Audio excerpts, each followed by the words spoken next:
There are forces of good and forces of evil at work in the world today. What are these forces? Who is responsible for the good? And who is responsible for the evil? Richard Shoff talks about current events which are rarely discussed by the mainstream media, events that affect us all. This program seeks to identify, to inform, and to equip the believer for what's ahead. Welcome to What in the World is Going On? This is What in the World is Going On. I'm your host, Richard Shoff. The program is sponsored by Lincoln Log Homes. We are pro-life, pro-Second Amendment, pro-Trump, pro-American, and here only by the grace of God. Today I want to talk to just a few of my fellow patriots. I know, that's most of you. Are you like me and sometimes feeling low, discouraged, depressed, negative, with no hope? Even on things not just political, the national scene, which is very obvious, but in your personal life and personal things outside of the situation in Washington. I think a lot of this is caused, at least if you're feeling what I am, is caused because our leader's gone. He's gone from TV. We don't have any rallies. We don't have any speeches from him. No tweets. Nothing to lift us up, to inspire us, to give us hope for a better tomorrow. Golly, even the press secretary, what a letdown from the great one we had to Miss Circle Around, Calamity Jane, formerly with the State Department as spokesman under Obama. Anyway, if you're feeling the same thing that I've just described, that I'm certainly feeling, I want to share with you an article that came to me a couple of weeks ago from Tom Mountain. Just so you'll know, Tom is the Massachusetts GOP vice chair and was 2020 campaign regional director for our 45th president. I want to share with you what he sent that I received. Think it'll make you feel better. At the 2012 Republican National Convention, Mitt Romney was a few minutes behind schedule to take the podium and accept the nomination for president. In the long walk from his private room through the corridor and behind the stage, the genteel Mitt kept whispering, "Excuse me." This as he wiggled his way through well-wishers or just bystanders. The uber-polite Mitt just wouldn't move any faster, along with his equally polite security force. And Donald Trump? Well, you probably remember at a European Union conference with all the heads of state from those countries, big and small, it was picture time as presidents and prime ministers jostled a premier photo op. The Prime Minister of Montenegro naturally assumed that he could elbow his way past his polite European counterparts to put himself and his little country in the center of the photo. But he made an audacious mistake by stepping in front of Donald Trump. A big mistake.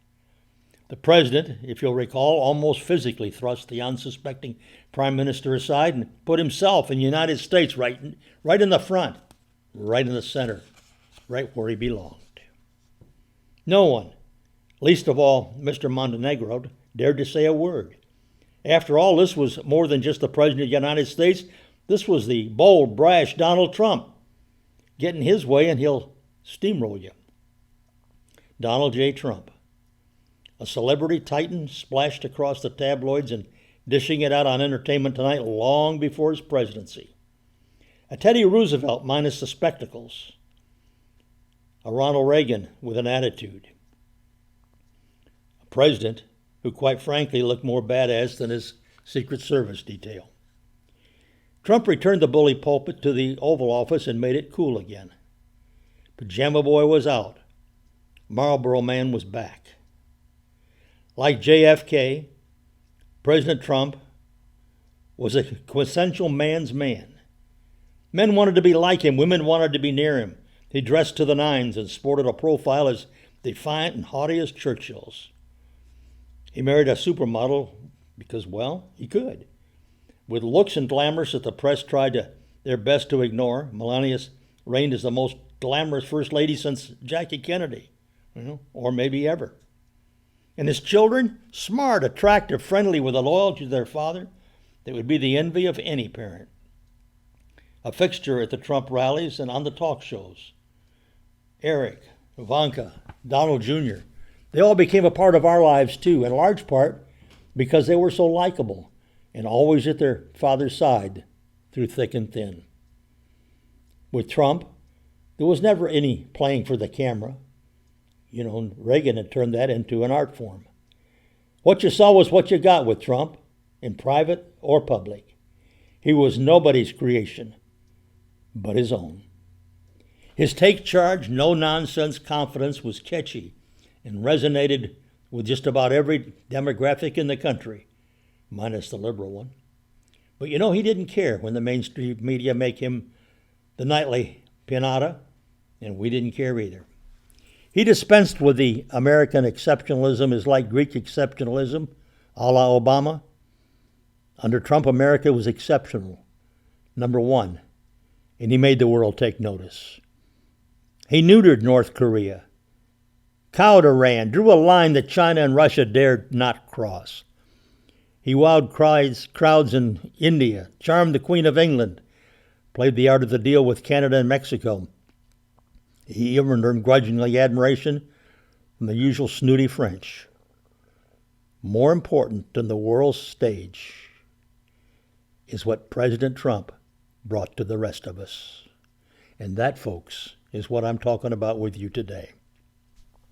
It is said that John Kennedy's beaming personality prompted a national rise in confidence. Well, anyone who recalls Trump's Mount Rushmore speech last summer at the pinnacle of his presidency, they can readily attest to much the same. He did more to bolster the morale and overall good feelings within the Republican Party, more than we'd seen since the heyday of Ronald Reagan. Donald Trump made us believe.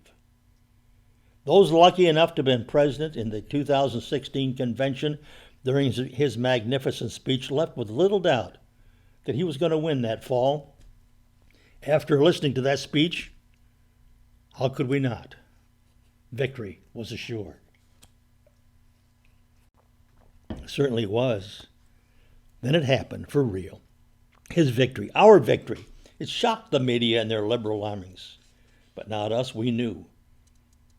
We were there through it all. We felt it coming, and as it occurred.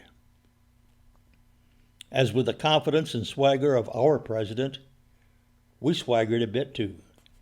Brazen and unapologetic. Swaggering into that high-end restaurant in a Trump campaign jacket wasn't even a challenge. The converted smiled or thanked us. The liberals sneered, but they never approached us. Timid wretches that they are and were. Trump was in charge now, which meant we were too. If you didn't like it, we didn't care. And it showed. We had our president's back, and he had ours. And he swaggered by the liberals. Just let it be known, we were in the Trump camp, proud and tall. See my presidential pin from the last White House visit? Yulia Putin's. In the last round, he got knocked to the mat. Down for the count, but not enough to lose the fight in the end. Yet with Donald Trump, there's never really an end. He's been battered and bruised and knocked down time and time again. But he's always picked himself up to fight another day. And that is the art of the comeback. There's just one more setback in his tumultuous yet extraordinary life. And that's the biggest mistake his critics and rivals have fallen into over the years. And that was to underestimate him. One way or another, he's always come back. The harder he falls, the bigger the comeback. And this time, fellow patriots, his comeback will be the biggest one of all. Just wanted to share that with you today. It helped me, and it kind of summarized why I have something missing in my life. Why the change? In another article that I thought appropriate to reference with what I just gave you, Joe Biden wants to take it all away. He has the mat, the mic, the Oval Office. Doesn't do much with it. Said something about our 4th of July. Well, Joe, you can't take my 4th of July away. You get it? You won't be putting many hot dogs on the grill over the 4th. Your choice.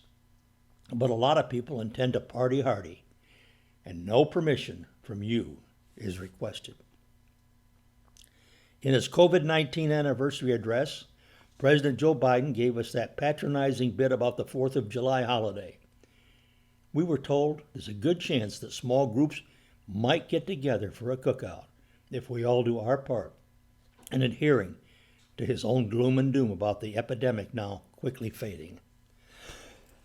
Do what the government says, Follow our direction. Yeah. Is Biden really that detached from the growing number of Americans who reckon this thing is all but over? If not in the sense that seasonal contagious area, that part of the season is headed toward extinction, and then it's at unsettling a tolerable epidemic level, and sooner rather than later?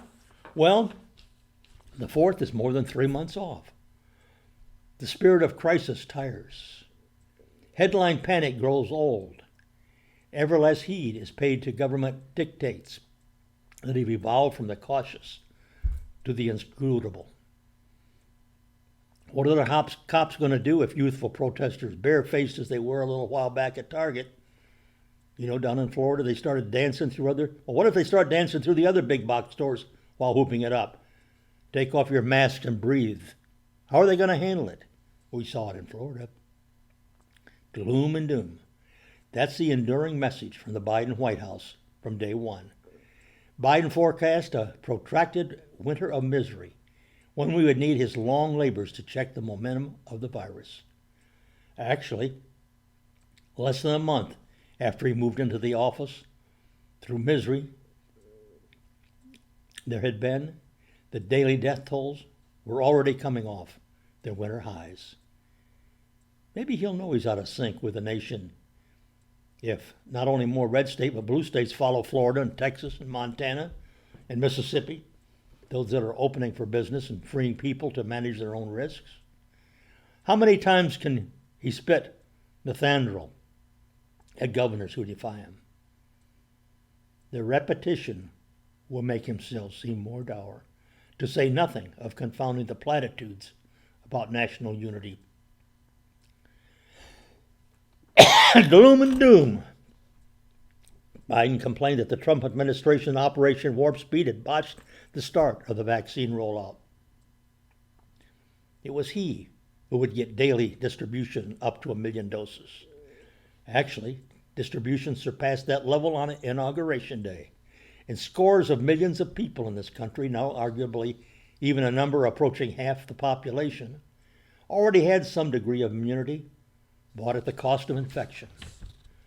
Maybe he'll recognize that the nation isn't about to be put up with the ever-extended restrictions if still more parents with their kids in tow march on schools to demand full openings,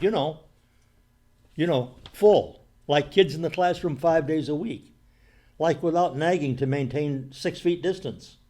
Or is it now 3 feet? Gloom and doom. Biden insisted that Congress would have to blow up the federal deficit. Once again, we're going to have to juice the economy. Actually, he hadn't been in his new job for 2 weeks before the Congressional Budget Office, noting an economic expansion underway since mid-2020, projected that the real GDP would return to its pre-pandemic, pre-lockdown levels in mid-2021.